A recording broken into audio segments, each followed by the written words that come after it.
Good morning, students. Welcome you in DSCG Home Classes, a digital initiative by Directorate of School Education, Jammu. I Sarita Bandral, lecturer Physical Education, Higher Secondary School, Raya, District Samba. And we are going through the chapter 3rd, that is social aspects of physical education. And our today's topic is games and sports as persons, cultural heritage. Games and sports as persons culture heritage को पढ़ने से पहले हम पढ़ेंगे, आपको पता होना चाहिए कि कल्चर क्या है और हेरिटेज क्या है. आफ्टर दैट हम पढ़ेंगे कि गेम्स एंड स्पोर्ट्स जो है हमारा कल्चरल हेरिटेज कैसे बना और कब से इसको खेला गया है और ये हमारे तक कैसे पहुंचा. तो सबसे पहले जो है that is meaning of culture. The word culture means the total set of beliefs.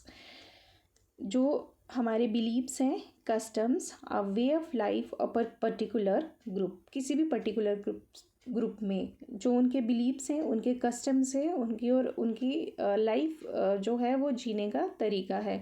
अगर हम बात इंडिया की करें तो हमारे इंडिया में जो है बहुत सारे डिफरेंट कल्चर्स मिलेंगे आपको. डिफरेंट बिलीव्स हैं और डिफरेंट कस्टम्स हैं.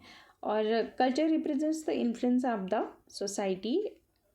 उस सोसाइटी का, जिस सोसाइटी के जो आपने कल्चर अडॉप्ट किए हैं, जिनको आप अडॉप्ट कर रहे हैं, जो आपके एंसेस्टर्स के हैं और जो आप आगे लेके आ रहे हैं, उनका आपकी सोसाइटी पे इन्फ्लुएंस क्या है, कम्युनिटी पे क्या इन्फ्लुएंस है और उनका आपके रिलीजन पे क्या इन्फ्लुएंस है, वो सारे क्या है, कल्चर है. Culture shows the image of a nation. Culture जो है आपके नेशन की इमेज को शो करता है. देन हम बात करते हैं हेरिटेज की. इससे पहले मैं आपको बताऊं कि कल्चर और हेरिटेज जो है वो दोनों एक ही कॉइन के दो साइड्स हैं, बिकॉज़ एक के बिना दूसरा पॉसिबल नहीं है. कल्चर जो है जो हम प्रेजेंट लाइफ में जीते हैं या हमारे एंसेस्टर्स ने जिया है. हेरिटेज जो है, heritage means the left out culture or the values, believes which are adopted and carried on from past experiences or practices. Cultures जो हमारे इंसिस्टर्स ने, हमारे दादा परदादा, हमारे जितने भी बुज़ुर्ग रहे हैं, उन्होंने जो वैल्यूज़ एंड बिलीफ सेट किए हैं. हेरिटेज होता है जो वो छोड़ के गए हैं और वो हम पास ऑन हुआ है हमें और हमसे पास ऑन होगा किसको, हमारे यंगस्टर्स को. ठीक है. Heritage means the anything transmitted from ancestors to young generation, that is called what, heritage. तो बात हम करते हैं यहाँ पे स्पोर्ट्स, कल्चर और हेरिटेज की बात है आज हमारी. तो स्पोर्ट्स का जो है हम बात करेंगे कि कैसे हमारा स्पोर्ट्स जो है हमारा कल्चर बना पास्ट में और फिर ये कैसे हमारा हेरिटेज बना कि जो आज तक पास ऑन होता ही जा रहा. तो उसकी बात करेंगे. तो एग्जैक्टली अगर हम बताएं कि स्पोर्ट्स कहाँ से शुरू हुआ था और इसकी एग्जैक्ट डेट्स जो हैं उनको बताना इट्स वेरी डिफ़िकल्ट. कब शुरू हुई थी, कैसे शुरू हुई थी, ये हम नहीं बता सकते. बट हम इतना बस बता सकते हैं कि from the very ancient time man has adopted physical exercises in some form or in other. बहुत सारे मतलब फार्म्स में जो है फिज़िकल एक्सरसाइजेज को हमारे एंसेस्टर्स ने एंशिएंट टाइम से अडॉप्ट किया हुआ है. बिगनिंग में आप देखेंगे कि फ़िज़िकल वर्क को लाइफ की जो बेसिक नीड्स हैं सर्वाइव करने के लिए और अपने डिफेंस के लिए जो है उसको अडॉप्ट किया गया था. देन जो मैन है, जो हमारे एंशिएंट टाइम के मैन है, उन्होंने उसको हंटिंग के लिए यूज़ किया. देन जंप करके वो बहुत सारे मतलब जो है फ्रूट्स या वो चीज़ें लेते थे. आपने आदिमानव के बारे में अपनी हिस्ट्री की बुक्स में पढ़ा होगा, तो वहाँ के लिए किया. फिर उन्होंने अपने आप को जो है वो फॉरेस्ट एनिमल से बचाने के लिए फिज़िकल वो जो है एक्टिविटीज़ को करना शुरू किया. देन ये सारी चीज़ें अगर हम पढ़ेंगे, पीछे जानेंगे, तो हमें ये पता चलता है कि फ़िज़िकल एक्सरसाइज जो है हमारी मतलब एंशिएंट टाइम से, जब से ह्यूमन बीइंग बना है तब से हमारी फ़िज़िकल एक्सरसाइजेज जो हैं, फ़िज़िकल एक्टिविटी जो है वो किसी न किसी तरह से हमारे साथ रहती है. तो अगर इसके बारे में बहुत ज़्यादा जानने के इच्छुक हैं आप, बहुत ज़्यादा जानना चाहते हैं, तो आप सर्वाइवल ऑफ फिटेस्ट जो है द थ्योरी, प्रिंसिपल थ्योरी है, अगर आप उसमें पढ़ेंगे तो उसमें ये सारी चीज़ें बहुत जो है वो बारीकी से एक्सप्लेन की गई हैं, उसमें आप ये पढ़ सकते हैं. तो अब जैसे मैंने आपको पहले बताया कि ये सिंपली अपने आप को सेफ रखने के लिए और हंटिंग के लिए और फूड एंड शेल्टर और अपनी बेसिक नीड्स को पूरा करने के लिए हम फिज़िकल एक्टिविटीज़ करते थे। बट अब जो है इन्हीं फिज़िकल एक्टिविटीज़ को बाद में क्या किया गया है, इनको मॉडर्न स्पोर्ट्स में कन्वर्ट किया गया है, और जिसमें डिफरेंट डिफरेंट कॉम्पिटिशन्स बनाए गए और डिफरेंट डिफरेंट रूल्स सेटअप किए गए।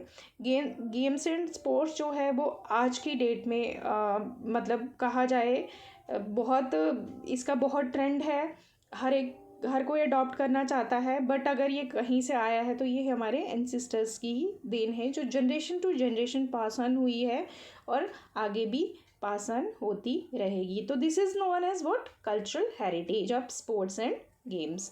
Games and sports were part of life of every civilization communities. ये तो आप जानते हैं, with the advancement of the civilization almost all nations contributed to enrich the legacy of games and sports. Almost अगर आप पूरे वर्ल्ड की बात करेंगे तो सभी नेशंस ने बहुत ज़्यादा कंट्रीब्यूट किया हुआ है। द और क्या क्या कंट्रीब्यूशन है, किस किस नेशंस की कितनी कंट्रीब्यूशन है हमारी गेम्स एंड स्पोर्ट्स में, उनमें से हम यहाँ पे हम पूरी इतनी सारी मतलब वर्ल्ड की जितनी भी कंट्रीज़ हैं उनका तो हम नहीं पढ़ पाएंगे। बट कुछ आपके सिलेबस में जो प्रिस्क्राइब्ड हैं, जैसे जिन कंट्रीज़ के बारे में हम आगे पढ़ेंगे, कौन कौन सी कंट्रीज़ हैं जिन्होंने हमारे स्पोर्ट्स में क्या कंट्रीब्यूशन रही हैं और उनका जो है वो कैसे कल्चरल हेरिटेज क्या बना है, तो वो हम देखेंगे। जैसे हम पढ़ेंगे यहाँ पे ग्रीस के बारे में, Rome, England, USA, Germany, China, Japan and India and many other nations. ठीक है, ये सारे हम आगे नेक्स्ट लेक्चर्स में आपको पढ़ाती रहूँगी। बट आज का जो है हम इंडिया के बारे में पढ़ेंगे कि इंडिया जो है हमारा गेम्स एंड स्पोर्ट्स में जो हमारा हेरिटेज है, इंडिया का क्या कंट्रीब्यूशन रहा है, कितना कंट्रीब्यूशन रहा है स्पोर्ट्स को हमारे एंसेस्टर से हम तक लाने में क्या कंट्रीब्यूशन रहा है, और कौन कौन सी जो है इंडिया ने जो वो गेम्स जो हैं उनको डिस्कवर किया है और कौन सी गेम्स को एडॉप्ट किया है बाहर के नेशन से, वो हम पढ़ेंगे। तो जैसे आप जानते हैं कि इंडिया की हिस्ट्री के बारे में अगर हम पढ़ें तो Indian history begins from the Indus valley civilization. Indus valley civilization से जो इंडिया की हिस्ट्री जो है शुरू हुई थी, जिसमें वेदास जो है उसको होली बुक माना गया था, और वेदास में ही जो है हम इंडस वैली के बारे में भी पढ़ते हैं और साथ साथ में हम योगा के बारे में पढ़ते हैं। वेदास में अगर आप देखें तो उनको योगा के बारे में बहुत ब्रीफली डिस्क्राइब किया गया है कि योगा को कैसे अडॉप्ट किया गया है और योगा के क्या बेनिफिट्स हैं हमारे लिए, और इसको हमने कैसे आगे पास ऑन किया। Yoga has its origin from India which is practised to develop the physical and mental fitness. Physical और मेंटल फिटनेस को डेवलप करने के लिए जो है वो योगा को किया जाता था उस टाइम में, और उसी टाइम में नहीं किया जाता था, ये एक उस टाइम में एक कल्चर था समझो। देन ये हमारी हेरिटेज बन गई, ये आगे आता गया, और आज आप देख सकते हैं कि योगा को इंटरनेशनल डे 21 जून को इंटरनेशनल डे के रूप में उसको सेलिब्रेट किया जाता है। तो this is proud for the अस कि ये योगा जो है वो आज इंटरनेशनल डे पे सेलिब्रेट किया जाता है, और आज पूरी दुनिया जानती है कि योगा जो है वो हमारी फिज़िकल और मेंटल हेल्थ को ठीक करने में कैसे यूज़फुल है, कैसे हेल्पफुल है। और इसके साथ साथ ही हमारी बहुत सी ऐसी बॉडी में बहुत सारी ऐसी डिजीज़ हैं जिनको ये ठीक करता है। और इसके साथ साथ मैं आपको बता दूं कि इंडिया का और कहाँ कंट्रीब्यूशन रहा है। जैसे आर्करी में इंडिया का बहुत कंपटीशन रहा, मतलब कंट्रीब्यूशन रहा है। Archery, wrestling, sword fighting, archery, then मैं आपको बता दूं this is wrestling and sword fighting जिसको तलवारबाजी कहते हैं, ये सारी चीज़ें। Then chariot races, these are chariot races जिनको हम घुड़सवारी या घोड़ों की दौड़ कहते हैं। ये सारी चीज़ें जो है इंडिया की स्टार्टिंग में जो ये चीज़ें थी ये कंसिडर की जाती थी। रॉयल एंड किंग्स जो थे एंशियंट टाइम्स में, रॉयल्स और किंग्स ही खेलते हैं। जितनी भी मैंने आपको यहाँ पे चीज़ों के ये स्पोर्ट्स के नाम लिए, जैसे archery, wrestling, sword fighting, chariot races and considered for the royal and kings. ये रॉयल एंड किंग्स खेलते थे, बट बाद में देखा जाए, आज की अगर डेट में देखा जाए तो ये रॉयल्स एंड किंग्स की गेम नहीं है, ये हर एक उस टैलेंटेड की है जो जिसका इसमें इंटरेस्ट है, जो और इसको अपनाना चाहता है। Later on in Mughal period अगर देखा जाए तो polo becomes famous sports. Then when Britishers, जब ब्रिटिशर्स हमारी कंट्री में आए और उन्होंने हमारी कंट्री पे राज किया, तो उस टाइम में जो है क्रिकेट बहुत पॉपुलर रहा। वो क्रिकेट को लेके आए, और क्रिकेटर्स को आज हमारे इंडिया में जो है उनको गॉड माना जाता है। देन और जो स्पोर्ट्स वो लेके आए जिनको हमने अडॉप्ट किया, दैट इज़ फुटबॉल, बैडमिंटन, जो है ये बहुत ही ज़्यादा पॉपुलर गेम्स रही थी उस टाइम में, और आज भी ये इंडिया में बहुत पॉपुलर हैं। देन हमारी जो अपनी जो मतलब यहाँ की जो है, एक तो मैंने आपको बताया कि जो हमने जो गेम्स डिस्कवर की थी, that is what first is yoga. Then wrestling के लिए उस टाइम में हमारे देसी अखाड़ाज हुआ करते थे। आज तो प्रॉपर स्टेडियम है, मैटिंग है, बट उस टाइम में ऐसा कुछ नहीं हुआ था। प्रॉपर अखाड़ाज हुआ करते थे जबकि रेसलिंग खेली जाती थे। Then usually some prince did practice in their own अखाड़ाज। कुछ प्रिंसेस उस टाइम भी प्रैक्टिस करते थे और उनके लिए एक स्पेशल टाइप के अखाड़ाज होते थे। देन उसके बाद जो है hockey becomes the popular after the independence and given the honour as the national game of India. आप ये सब जानते ही होंगे कि हॉकी जो है हमारा नेशनल गेम है इंडिया का। तो आफ्टर इंडिपेंडेंस जो है हॉकी भी बहुत पॉपुलर हुआ इंडिया में, और आज भी इसको हम बहुत इंटरेस्ट और शौक़ के साथ खेलते हैं, और बहुत रिस्पेक्ट है हमारी हॉकी के लिए, बिकॉज ऑफ इट इज़ ये जो है हमारी नेशनल गेम है। देन नेक्स्ट जो है कबड्डी एंड खो खो जो है, it is the origin of India and very popular in rural areas. ये इंडिया से ही ओरिजिन है, महाराष्ट्र में ओरिजिन हुआ है इन गेम्स का, एंड जो है रूरल एरियाज़ में ज़्यादा खेला जाता है। बट आज अगर आप देखेंगे तो ये सिर्फ रूरल एरिया की गेम नहीं रही है, इसको आप इंटरनेशनल लेवल पे खेलते हैं।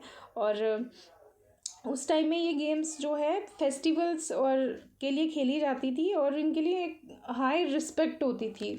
तो उस टाइम जो था ये गेम्स का, मैं आपको बता दूं कि उस टाइम में एक ये कल्चर था, कंपटीशन नहीं था, कल्चर था, जो कि एक रिस्पेक्ट के लिए या एक फिज़िकल फिटनेस के लिए वो खेली जाती थी। आप अगर हमारे रामायण में देखें या आप हमारे महाभारत में देखें, वहाँ भी आपको इस टाइप की बहुत सारी गेम्स जो खेलने की मिलेगी। महाभारत में अगर आप देखें तो गैम्बलिंग, जिसको जुआ कहते हैं, चेस कहा जाता है आज की डेट में, तो गैम्बलिंग से ही वहाँ सारा जो है युद्ध जो है वो स्टार्ट हुआ था, वही एक कारण रहा था।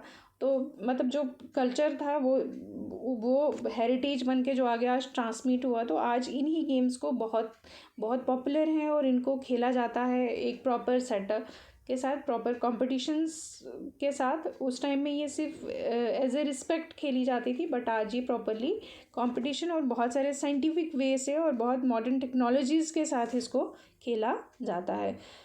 तो आज के लिए हमारा टॉपिक इतना ही है। नेक्स्ट टॉपिक में लेके आऊँगी, कुछ और कंट्रीज़ के बारे में हम डिस्कस करेंगे। तब तक के लिए bye bye and have a nice day.